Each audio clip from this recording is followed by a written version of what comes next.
Do you think that maybe women's CONCACAF champions would benefit the football of CONCACAF, the women's football in CONCACAF?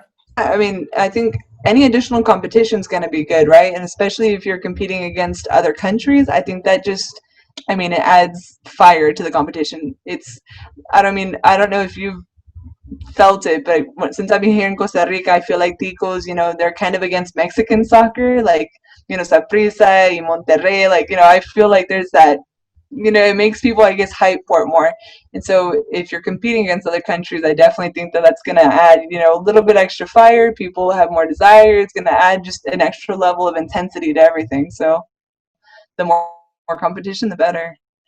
And there's a special competition about Mexico and Costa Rica, and a special thing. I don't know if you've heard about the Aztecaso. I don't know. I don't. Mm-mm. No, the Aztecaso, it's a really popular thing in Costa Rica because, the Mexican Uh-huh. soccer team was considered undefeated. Actually, was undefeated and considered invincible playing in the Azteca Stadium in Mexico City. And Costa Mm-hmm. Rica was the first team to ever win against Mexico in that stadium. So that's why it is I called didn't the know that. Aztecaso. Oh, You should no, ask that's worse. you should ask to some of your teammates or to your coach Allman maybe about, hey coach, do you know about Aztecaso? And they will say, yeah, of course. Yeah, I'm sure. In Costa Rica, it's a really big deal. I mean, it's a really important thing, and for Mexicans, it's a really sad thing, actually. Definitely. I definitely feel the pride of, Costa Ricans and their soccer. So I'm sure if I ask anyone, they'll be able to tell me what it was. They will tell you that with the same joy that they remember the 2014 World Cup where Costa Rica reached the quarterfinals. I mean, they Yes. really hate Yep. Krul, the goalkeeper from the Netherlands. What have you Yeah. heard about that World Cup? So I've had, I mean, since the first Rica, I would go out to a park and I'd meet other people that play soccer and they would tell me, ay, 2014 ya se fue al año, que todo el mundo se pasaba en la calle festejando. Like, that was their year. I don't think there's anyone here that watches soccer that doesn't remember that year with so much joy, right? Like that was definitely it for them. Yeah, I think that, well, if you're still there in Costa Rica for the qualifiers, if of course, if public is permitted at stadiums, and the U.S. team goes to play with Costa Rica at Estadio Nacional, I think you should go to watch the game and support the U.S. Oh, definitely. I'll be the one. Well, maybe we'll have some U.S. supporters, who knows, but I would definitely be there. Do you have a U.S. national team shirt? Yeah, yep. I had gone to see the Mundial this past year, so I got a shirt whenever I was out there. Someone me lo regalaron. Oh, and how was that experience at the World Cup? It was awesome. I had never gone to see a World Cup before. Like I said, I've only been playing soccer for 7 years, so I'm fairly new, I guess, to watching it. And it was actually not even my idea to go out and watch the games. I had a friend that was Nesia, like, I want to go to France. I want to go to the World Cup. And I was like, all right, fine, let's do it. Like, let's go see.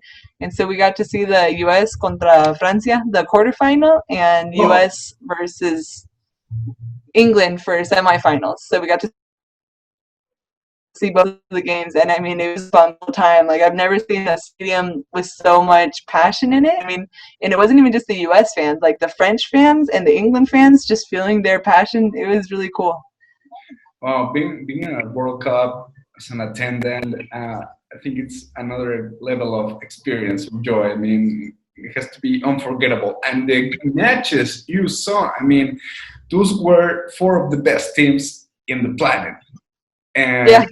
I don't know how amazing that you could live that experience. Oh And yeah, definitely. and talking about national teams, how would you think about a Gold Cup for women? Because there's no Gold Cup for women. There is Gold Cup for men, but no for women. Do you think for national teams a Gold Cup would be a good step? Yeah, definitely. I mean, like I was saying before, I mean, I think the more competition that you could add, the more tournaments, the better. I mean, basically any level of to where it could be televised, any level of where it could be, on noticieros, it's just gonna add to the fire. The more amount of competition we could add, it's just the better. So I feel like, I mean, anything that you could add, where it's CONCACAF or if it was the Gold Cup, I think those are gonna be helpful for the women at every single level. Yeah. Well, first, I want to give a special thank to your friend for being such a stubborn person because that's something that helped. Yeah, I've, I have always thought that equality is the answer. I mean, all the tournaments that exist for men should exist for women because football, well, soccer, it's not just for men. It's for everybody who would like to play. And if women want to play, they should be allowed to play because they deserve the same things, the same tournaments for Definitely, everybody, right? definitely, yeah. I mean, women's soccer in Dallas is huge.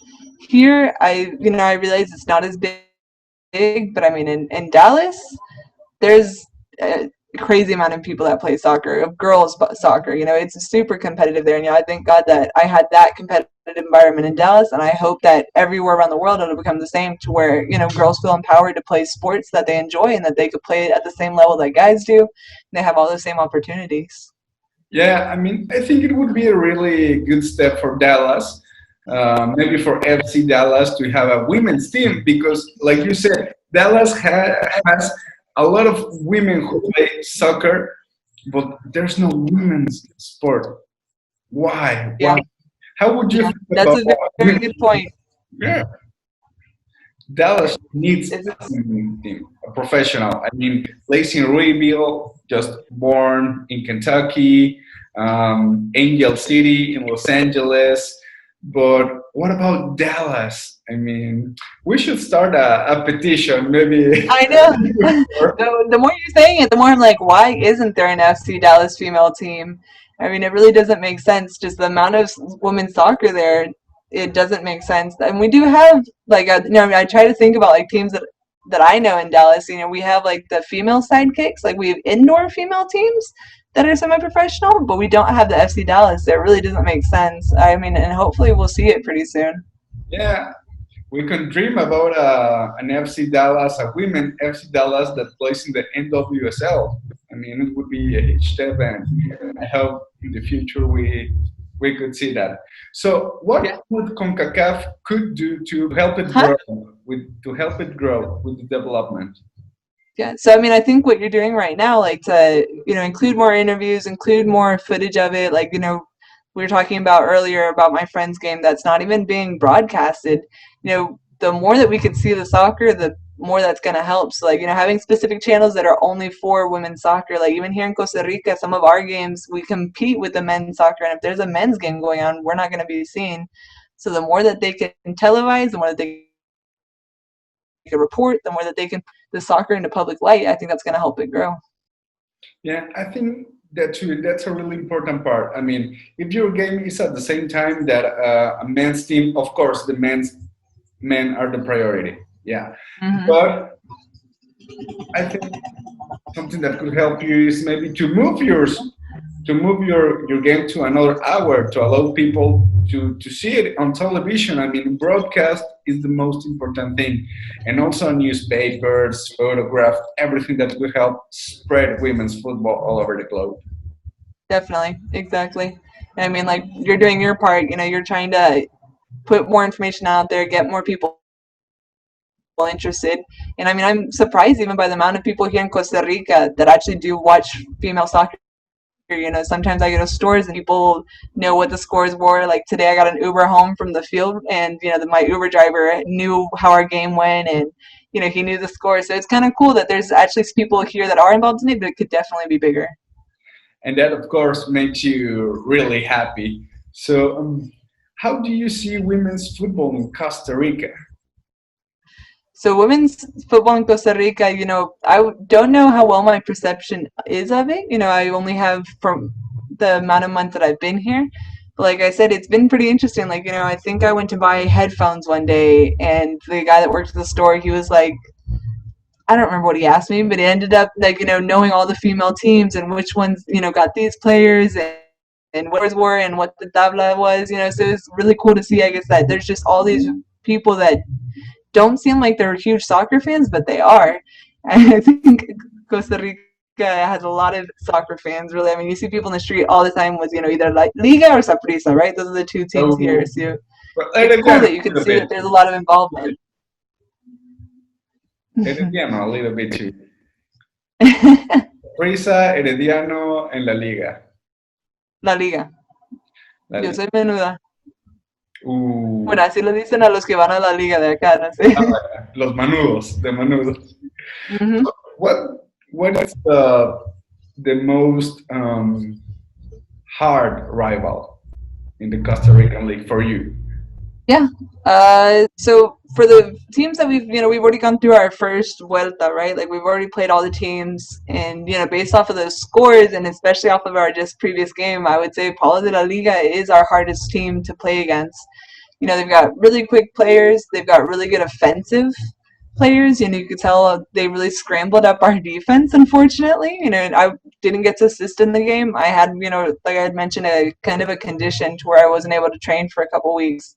But, I'm watching my team, and, they're a hard team to play against. So I hope that we can, level up to where they're at and train where they're at. I think that they definitely have a lot of things that help them financially wise. They have a better field. They have, lots of resources. But it's a good competitor. Yeah, I mean, it's a really strong team. Just judging by the name of the player, they have Priscila Chinchilla, Alexi Rodriguez, Nicole Gomez, Dani Mecen. I mean, I could go and go and go with the names, because a lot of La Liga players are part of the international squads of different categories. Exactly. Yeah. We could say La Liga and Saprissa are the most difficult teams in the... Yeah. Well, I would say for my second choice, instead of Saprissa, I would actually say Sporting. I feel like Sporting had a really good team to start with. And I know they've had some injuries, and that's actually our next game. We'll see how it goes there. But I feel like Sport is one of the ones that we had, and whenever we were able to get one goal against them, I think that definitely helped out our team, spirit-wise, to see like that. It's not impossible, that we are definitely capable of, putting in goals. Yeah, of course. I mean, and Sporting, like you said, it's a really strong team. I mean, they were the leaders of the league for several weeks. Now it's La Liga, but well, at first it was Sporting, and a really good part of the tournament, Sporting was the leader. So yeah, it's a team. Definitely. So, what are the challenges that you have had in your life in Costa Rica? Challenges in my life in Costa Rica? Yeah. So, I think first, the biggest challenges was kind of figuring out, I guess, where to buy things or how to get places, and kind of like the culture.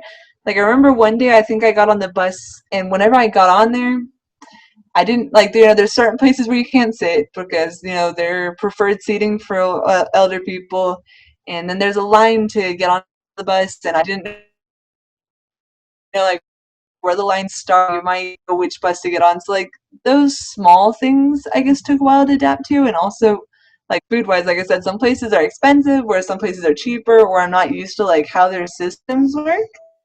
But, slowly I've gotten used to it. Like, whenever I get to go to the feria, the, farmer's market, it's super cheap fruits and vegetables like that. It's been from, like, a negative turning into a positive now. Like, what you once was hard, now I'm like, oh, great, we're here, and now I'm definitely more used to it.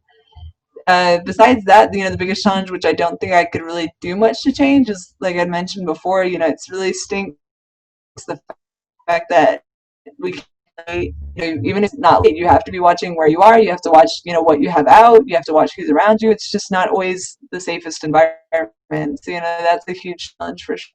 Yeah, of course.